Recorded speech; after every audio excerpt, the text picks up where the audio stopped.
由金朝陽集團發展嘅葵涌 iCity 將於短期正式開賣，其物業質素及配套設施上乘外，投資價值亦相當高。今集潘總就先從投資角度去剖析項目嘅多項優勢。小額嘅物業投資咧，最緊要係講回報。iCity 成個項目咧，其實喺第一期開賣咧，最高係賣過520萬一個單位，尺價最高咧係去到成11000蚊。咁當年咧，亦都係呢啲新穎工商大廈尺價之冠嚟嘅。咁同埋第一期講緊300幾個單位咧，出租率係有成9成半嘅。咁啊，租金水平亦都相當理想，係講緊咧月租講緊由12000幾去到16000蚊都有。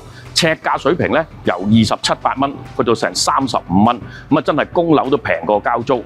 平均供樓而家講緊咧係11000幾蚊嘅啫。咁擺喺定期而家可能都係得厘幾兩厘幾。咁如果買一個物業嚟收租，講緊有3厘幾到4厘幾咧，都係一個比較合理嘅水平啦。而家發展商新近咧就推出第二期啊，係即將發售噶啦。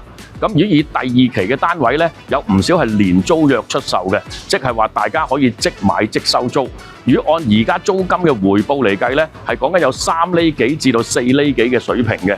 咁同埋大家咧都要知道，而家政府咧係減低咗嗰個印花稅嘅，400萬以下嘅單位咧，其實係俾100蚊嘅釐印費嘅啫。如果大家都係以1000萬嘅投資金額嚟計咧，你買一個1000萬嘅商鋪，或者買一個1000萬嘅工商寫字樓單位咧，如果愛嚟收租，可能都會受制於租客嘅水平啊。咁要佢要求你減租又好啦，或者佢業務做得唔係幾好，要求要退租咧，咁啊相對個風險就大啦。咁但係你動用1000萬咧，可以買到成4個呢個項目嘅單位咧，咁相對地個風險就低咗。咁有4個唔同行業類別嘅創業人士啊、奮鬥人士喺度工作咧，其實買4個單位嚟收租咧，就相對安全過買1個單位收租嘅。現時 iCity 呢個項目咧，其實佢嘅用戶嘅行業類別都非常之多元化。咁講緊咧，包括有 AI 工程啊、電子工程啊、嗰啲時裝啊、婚紗設計，同埋好多手工藝品啊、創意嘅創業工作咧，都係有喺度嘅。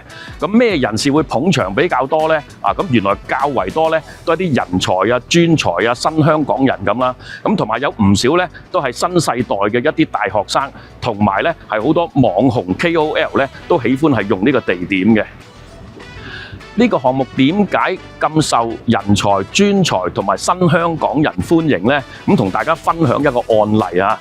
咁啊，其中有一個人才咧，佢係一次過交咗1年嘅租金13萬幾啊嚇。咁啊，原來咧 iCity 呢個項目咧，佢係具備咗人才簽證續簽嘅一個條件㗎嚇，咁佢哋稱呼呢個咧係續簽神器啊！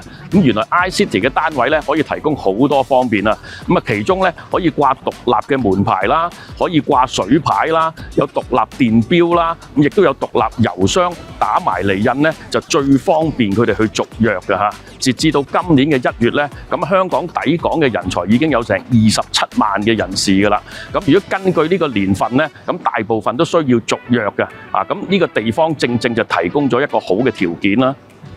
iCity 呢個項目咧，亦都具備咗交通方便嘅優點啊。咁由呢度咧去唔同嘅關口咧，個距離都相當之近，咁亦都可以用13分鐘咧就可以到達到西九龍嘅高鐵站㗎啦。咁啊，對於一啲專才人士嚟講咧，交通係最方便㗎啦。大家聽咗咁多 iCity 呢個項目嘅優點咧，而家就正式開始推售㗎啦。咁當然歡迎大家咧係以一次性嘅付款去購買啦。咁啊，發展商亦都係好貼心咧，安排咗銀行去提供按揭服務，最高咧可以按樓價嘅7成添嘅。投資回報高，供樓平過租，大家千祈唔好錯過啦！